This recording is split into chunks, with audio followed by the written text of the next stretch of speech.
5G बहू। सुमित्रा जी का बेटा था अमित और बहू का नाम था अमृता। सुमित्रा जी की बहू की बातें सुनकर ऐसा लगता था कि जैसे वो बहुत इंटेलिजेंट है, क्योंकि उससे कभी भी कोई भी सवाल पूछो फट से जवाब दे देती थी। अरे भाई, उसके जवाब से तो गूगल भी पीछे रह जाता था। और इसलिए कम से कम सुमित्रा जी के घर में तो किसी को भी गूगल की जरूरत ही नहीं पड़ती थी। जब भी घर में कोई बात चलती, कोई कुछ भी कहता, तो अमृता फट से कह देती, ये तो मेरे साथ भी हुआ था, मुझे इसके बारे में सब मालूम है। एक दिन सुमित्रा जी अमित और अपनी बहू अमृता के साथ अमित के बुआ जी, फूफा जी यानी कि मुकेश और उर्मिला जी के यहाँ पर मिलने के लिए गए। अरे बहुत अच्छा किया अमित बेटा, इतने दिनों के बाद आए हो तुम। हाँ सुमित्रा भाभी, कभी तो आ जाया करिए अपने बच्चों को लेकर। आपकी बहू के आने से तो हमारे घर में भी रौनक आ गई है। वो क्या है ना, अमित ऑफिस के काम में बहुत बिजी रहता है, इसलिए उसे तो वक्त ही नहीं मिल पाता। अच्छा, लगता है नौकरी काफी मुश्किल है अमित की। अरे नहीं फूफा जी, ऐसी कोई बात नहीं है। आप तो जानते हैं ना प्राइवेट जॉब में कितना काम होता है। अरे कोई समझे ना समझे, मुझे तो पता है प्राइवेट नौकरी में इतना काम करना पड़ता है कि इंसान की आफत आ जाती है। लेकिन बेटा, तुमने तो कभी जॉब की ही नहीं, तुम्हें कैसे पता? अरे जॉब नहीं की तो क्या हुआ मम्मी जी, सब जानती हूँ मैं। सबसे पहले ऑफिस में जाओ, वहाँ पर अपनी एंट्री डालो, उसके बाद दिन भर सिस्टम पर बैठकर काम करो।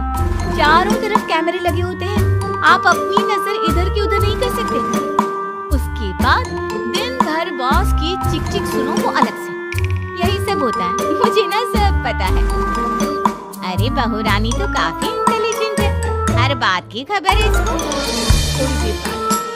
अब देखिए सुमित्रा भाभी, इतने दिनों के बाद आई हैं आप, खाना खाकर ही जाना, ऐसे तो मैं आपको जाने नहीं दूंगी। वैसे बुआ जी, खाने में क्या बनाया है? वो क्या है ना बेटा, आज तुम्हारी बुआ जी की तबीयत थोड़ी ठीक नहीं थी, इसलिए हमने सोचा कि जब तुम लोग यहाँ आ जाओगे तो बाहर से खाना मंगवा लेंगे और साथ में बैठकर खाएंगे। लेकिन बस प्रॉब्लम इतनी सी है कि मुझे बाहर से खाना ऑर्डर करना नहीं आता। सोचा जब अमित आएगा तो उसी को बोल दूंगी।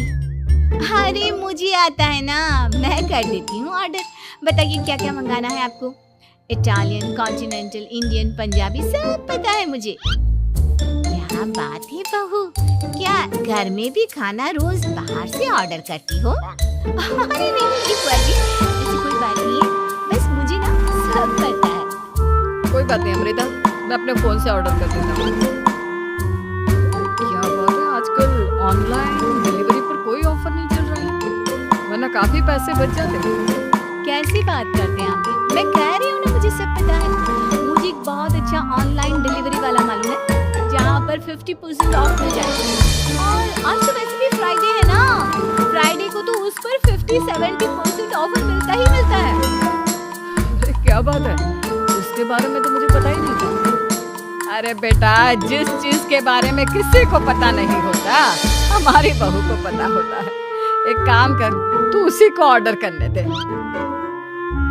क्या बात है अमृता बेटा, तुम तो बहुत इंटेलिजेंट हो, सब कुछ जानती हो। कुछ दिनों के बाद सुमित्रा जी की कुछ सहेलियां उनसे मिलने के लिए आती हैं। अरे सुमित्रा बहन कैसी हो? बहू कैसी है तुम्हारी? अरे पूछिए मत, बहुत इंटेलिजेंट है मेरी बहू, सब कुछ जानती है। क्या बात है, बहू के आने के बाद तो औरतें दुखी हो जाती है, लेकिन तुम तो बहुत खुश लग रही हो। वो क्या है ना, मेरी बहू है ही इतनी अच्छी। अरे तो बुलाओ ना, हमारे साथ बैठेगी, बातें करेंगी तो हमें भी अच्छा लगेगा। सुमित्रा जी अमृता को बाहर बुलाती हैं और उसके बाद सब लोग बातें करने लगते हैं। क्या बताऊं, कुछ दिनों से घुटनों में इतना दर्द हो रहा है कि चला भी नहीं जाता। अब बुढ़ापे में तो ये सब चलता ही रहता है, क्या कर सकते हैं। आंटी जी, आप योगा करिए, योगा और साथ में ना काले तिल खाया करिए, आपके घुटनों का दर्द भाग जाएगा। लेकिन तुमको ये सब कैसे पता बेटा? अरे मेरे भी घुटनों में दर्द होने लगा था, मैंने योगा किया और काले तिल के साथ गुड़ मिलाकर उनके लड्डू बनाकर खाए, एकदम ठीक हो गए मेरे पैर। अमृता, ये तुम क्या कह रही हो? इतनी कम उम्र में तुम्हारे पैरों में दर्द कैसे हो सकता है?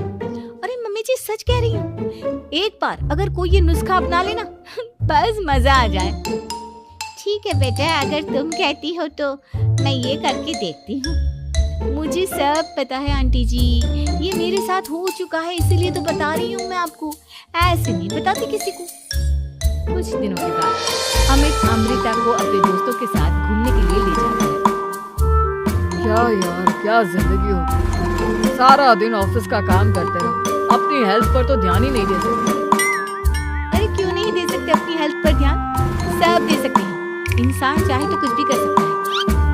क्या बात है भाभी, आप इतनी श्योरिटी के साथ कैसे कह सकती हैं? अरे आजकल ना नीट से एक एप्लीकेशन है मार्केट में, और जानते हैं उसमें कुछ एक्सरसाइज तो ऐसी बताते हैं जिन्हें आप अपने ऑफिस में बैठे बैठे, मेरा मतलब लैपटॉप पर काम करते करते भी कर सकते हैं। बेटा, ऐसी एक्सरसाइज के बारे में तो मुझे भी नहीं पता था, तुम्हें कैसे मालूम? अरे मुझे सब पता है, हर चीज की खबर रखती हूँ मैं, जानते हैं ना आप। लेकिन ऐसी कौन सी एप्लीकेशन है और ऐसी कौन सी एक्सरसाइज है भाभी? एक मिनट, मैं आपको अपने मोबाइल में दिखाती हूँ। अरे वाकई में भाभी तो सही कह रही है, देखो यार इसमें कितनी अच्छी एक्सरसाइज दिखाई गई है। अपनी चेयर पर बैठे बैठे एक्सरसाइज भी कर लो, काम भी और हेल्थ भी। वाह भाभी वाह, मजा आ गया। लेकिन अमृता, तुम्हें इस बारे में कैसे पता? अब मेरे साथ जो चीज हो चुकी है उसके बारे में तो मुझे पता होगा ही ना अमित। मतलब तुम कब ऑफिस में काम करने गई जो तुमने ऑफिस करते करते एक्सरसाइज की? मैं जो किचन में काम करती हूँ अमित, घर के काम, वो किसी ऑफिस के काम से काम है क्या? बस मैं भी वो सब करते करते इनमें से कुछ एक्सरसाइज ट्राई कर लेती हूँ, इसीलिए मुझे सब पता है। सही है यार, तुम तो बहुत इंटेलिजेंट हो। कुछ दिन के बाद ये क्या है? दोस्त ने मेरे साथ एक मजाक किया है, लेकिन समझ में ही नहीं आ रहा। अरे बेटा, तो अमृता से पूछ लेना, उसके पास कोई ना कोई जवाब जरूर होगा। ठीक कहती है मम्मी जी, मैं सब जानती हूँ। लेकिन अमृता, ये थोड़ा मुश्किल है, सोच लो। मेरे लिए कुछ भी मुश्किल नहीं, दुनिया की कोई भी पहेली हो मैं चुटकी में सॉल्व कर लेती हूँ। अच्छा ठीक है, देखो मेरे दोस्त ने मुझे एक खाली पेपर दिया है और कहा है कि इस पर उसने मेरे लिए कुछ मैसेज लिखा है। अब एक बात बताओ यार, खाली पेपर पर, I mean, जिस पर कुछ भी नहीं लिखा हुआ, उसे मैं कैसे पढ़कर बताऊं? अरे बस इतनी सी बात, इसे तो मैं चुटकियों में सॉल्व कर दूंगी अमित। लेकिन कैसे बहू, इस पेपर पर तो वाकई में कुछ नहीं लिखा हुआ, एकदम खाली पेपर है, कैसे क्या पढ़ोगी तुम? अमित, एक छोटा सा काम करो, जल्दी से एक मोमबत्ती लेकर आओ। अरे बहू, पेपर में आग लगाने का इरादा है क्या? नहीं मम्मी जी, इस पेपर पर अमित के दोस्त का लिखा हुआ मैसेज पढ़ने का इरादा है। अमित कैंडल लेकर आता है। अब ना बस इस पेपर को धीरे धीरे कैंडल के ऊपर घुमाते रहो, देखना 2 मिनट में मैसेज आपकी आंखों के सामने होगा। मैं ऐसा करके देखता हूँ। 2 मिनट के बाद अरे वाकई में इस पर तो अक्षर बनने लगे, लेकिन ये हुआ कैसे? और अमृता, तुम्हें कैसे पता? बात सिंपल है मम्मी जी, अमित के दोस्त ने नींबू के रस से मैसेज लिखकर उसे सुखा दिया। अब अगर मैसेज पढ़ना हो ना तो पेपर को आग के सामने ले जाओ और लेटर्स अपने आप उभर कर आ जाते हैं। वाह बहू, लेकिन तुम ये सब कैसे जानती हो? अरे मम्मी जी, जब मैं छोटी थी ना तो अपनी सहेलियों के साथ ऐसे ही गेम खेला करती थी। ये तो मेरे साथ कितनी बार हो चुका है, मुझे सब पता है। तो यार अमृता, तुम्हारी वजह से हमें कुछ भी सोचने की जरूरत ही नहीं पड़ी, तुम सब कुछ बता देती हो। कुछ दिनों के बाद सुमित्रा जी को अमृता के प्रेग्नेंट होने की खुशखबरी मिलती है और सुमित्रा जी अमृता को डॉक्टर के यहाँ लेकर जाती है। देखिए सुमित्रा जी, आपकी बहू की तबीयत बिल्कुल ठीक है, किसी भी तरह की चिंता करने की कोई जरूरत नहीं है। लेकिन हाँ, उनको आयरन वाली डाइट खाने की बहुत जरूरत है। ठीक है डॉक्टर साहब, आप बता दीजिए मैं अपनी बहू को क्या क्या खिलाऊं ताकि उसकी तबीयत ठीक रहे और आने वाले बच्चे की भी। अरे मम्मी जी, इस पे डॉक्टर से पूछने की क्या जरूरत है? किशमिश है, अनार है, पालक है, ये सब खाना चाहिए, आयरन का लेवल बिल्कुल बराबर रहता है।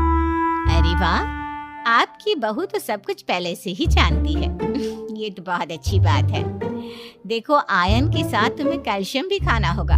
जानती हूँ मैं, अगर आयरन की खाली सप्लीमेंट लेते हैं और कैल्शियम नहीं लेते तो बॉडी उसे अच्छे से एब्जॉर्ब नहीं कर पाती। सब पता है मुझे। बहू ये भी मालूम है? हाँ मम्मी जी, आप तो जानती है ना, मुझे सब पता है।